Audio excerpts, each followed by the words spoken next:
having fun here. Oh, I moved it. Okay, it's going now. Okay. Ready?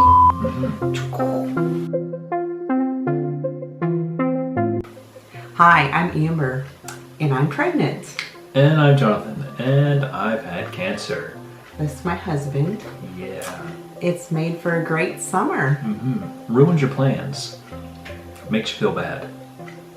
I've been calling it the summer of crippled parents because our kids a lot of times will ask to do something and we both get to say, no, I'm sorry, I'm too tired, or that's too hard, or I hate doing that.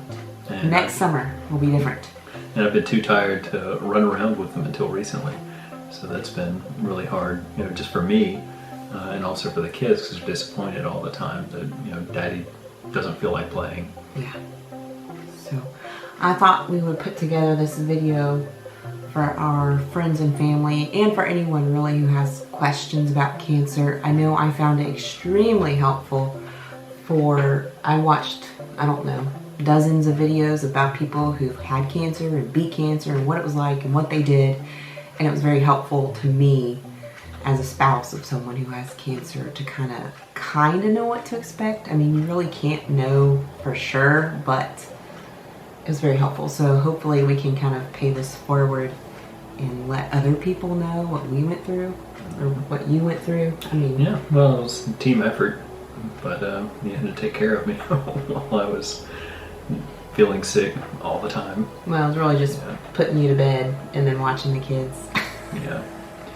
Yeah, so we have a little bit of a timeline for how it all happened, and it was really providential in a lot of ways because I got the diagnosis as the school year was ending, and I have summers off, so most of my treatment has taken place over the summer, and so I didn't have to really take time off work or anything like that, so that's been a huge blessing for us. Yeah, absolutely. But yeah, it was towards the end of last semester.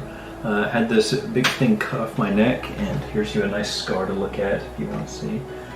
And they kept telling me, no, it's not cancer, because my blood work came back as just healthy. All the scans, we did a CT scan, a ultrasound, an x-ray, and all of it was inconclusive. So they finally said, hey, let's just cut this thing out of you. And so they did that, and then that's when they told me, oh yeah, you have lymphoma, and now we're going to take a week and a half to get you staged and tell you whether or not you're going to die. So that was the most stressful. The worst week of our life, worst week and a half. So yeah, very stressful. But turns out it was stage 1A. It was just local to my neck. They could barely see it really on the PET scan, right? Yeah. They had to really zoom in and see it. So the type of cancer is lymphoma, NonHodgkins type lymphoma. There's several different kinds. So you want to tell them the whole name? It's large diffuse B-cell lymphoma, which is supposed to be a fast-growing type. And that thing was on my neck for several months, but it was just local to my neck, so that was great news after realizing what kind I had. So it got staged, and so they had to do several things. You get your PET scan, and so they scan your whole body. They called it radioactive Krispy Kreme. They put the sugar in your body, and cancer likes sugar, so those areas light up because that's where the sugar concentrates. And so it was only on 2 little frames. They had to scroll frame by frame on the PET scan, and it only showed up on 2 frames. So they're like, yeah, it's barely there. So I was like, hey. This is when you were talking to the specialist, yes, right? In Charlotte. Yes, so we went to Charlotte, saw a specialist, and then came back to my regular oncologist. So it was stage 1A, and then before starting chemotherapy, they wanted to do an echocardiogram, which is basically an ultrasound of your heart, because chemo can damage your heart, so they're making sure you're healthy beforehand. Side effects. And then you get another one afterwards, so I have another echocardiogram next week. Well, I'll take you for another 50 years with a bad heart than not at all. Yeah, the alternatives. It's like, well, let's see, I have a little bit of neuropathy that hopefully will go away, and I might have some minor heart damage, but the alternative is dying from cancer. So, you take what you can get. So, after that, they asked if I wanted a port, and I was yes, very much. You're getting a port. Yeah, because that stuff will tear up your veins. Yeah, the oncologist really didn't. He was like, "What? You just want to do that? We're going to do it 4 infusions." So we're doing 4 infusions. But Amber wanted a port. I didn't really research it as much. She was more the research side. I was just the. All right, I'm just trying to process all this. Yeah. So yeah, I've got a nice little port here in my chest, and you can kind of see, if I were to show you, you could see a. No, I'm just kidding. Yeah. You can see the line going up here into my neck. Just kidding. It's uncomfortable. I hit it on stuff. The seatbelt irritates it. It's not fun. But hey, and getting stabbed in the chest with a needle this long 4 times was no fun either. So yeah, they told me 4 rounds of chemo of what's called RCHOP. I'm not gonna try and pronounce all the different things that they stuck. I'll put it up on the screen. They stuck me with 3 weeks apart. Yeah, all 3 weeks apart. Mm-hmm. And so 12 weeks total. Yeah. So it was a doozy. The sessions themselves, the first day isn't so bad. The next day's worse. Then the next day's maybe a little bit worse, maybe about the same. And then the next probably 3 or 4 days, just tired, mouth feels weird, and lots of nausea and things like that. Your symptoms were somewhat mild compared to, I guess, other people that we've heard of, but yeah, still, yeah, you were I was basically nauseous, but I didn't throw up. A lot of people do. Yeah, I would sleep for 2 or 3 days at a time, and just get up for meals and shower. And those hiccups were like earth-shaking. Yes, so this seems to be somewhat rare, but I've heard of other people getting it. But after the chemo treatments, I would get hiccups for 3 days, and that was torture. So my whole body is sore from chemo. You kind of feel like you have a cold or like the flu or something, where your whole body hurts and your skin just feels really irritated, like all over. And the whole time I'm having these body-racking hiccups, just going. Scared me. And it was. And so I'm doing that over and over for 3 days. I can't sleep.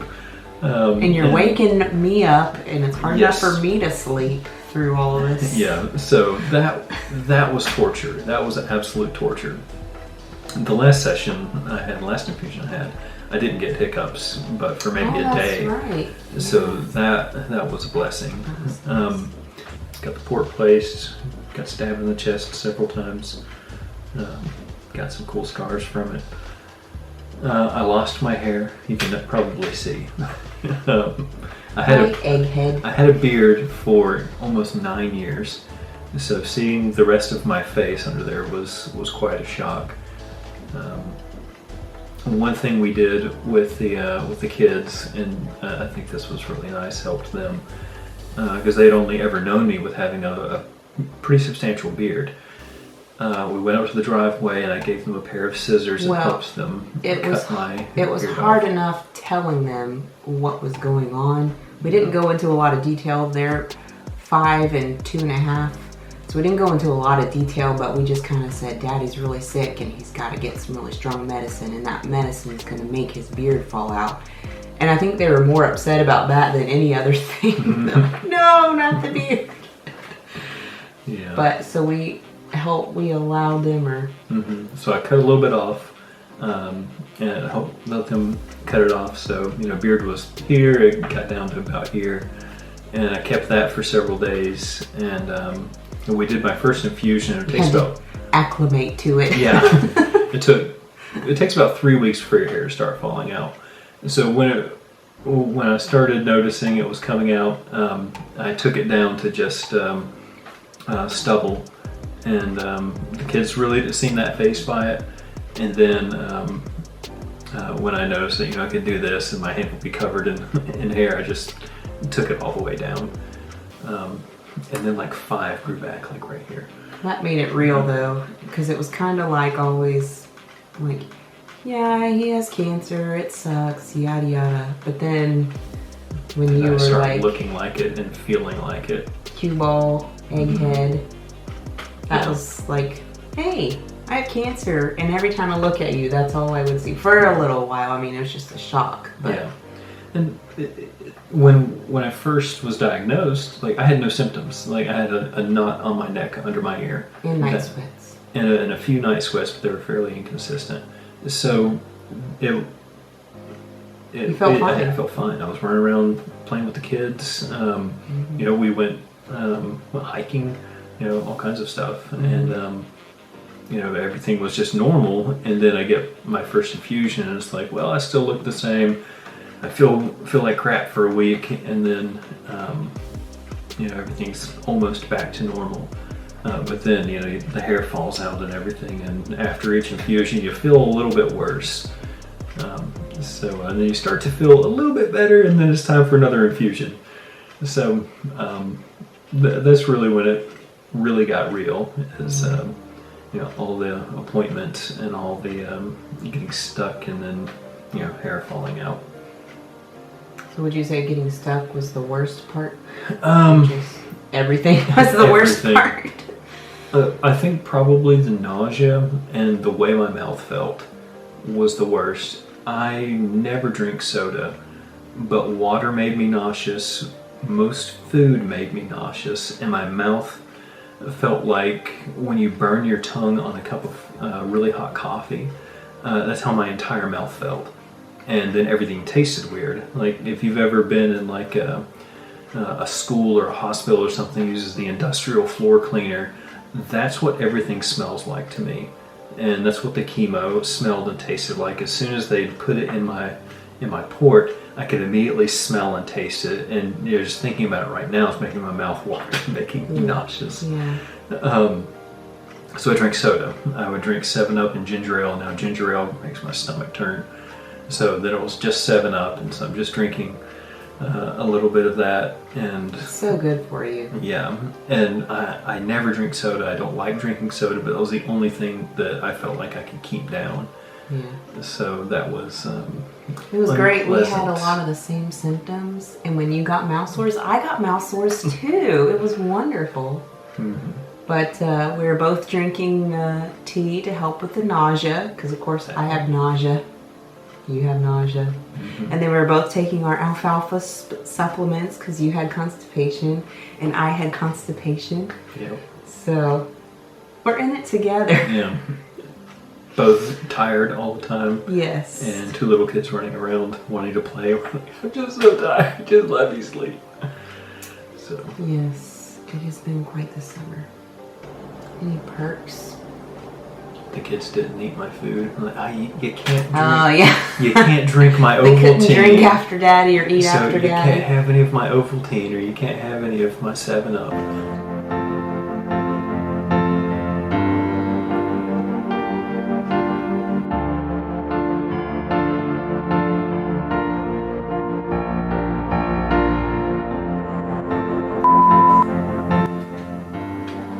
Greetings, Earthlings. Take me to your leader. And just make sure you get that. I don't see it. I don't see it. Camera, microphone. Paper yard. Hi, I'm like, Hi, I'm Amber, and I'm pregnant. And this is my husband, Jonathan. And I've had cancer. Yeah, it's no fun. We still have cancer, or we don't know. We'll find out. Have a PET scan. Well, it's a great way to spend your summer. You're wiggling the camera.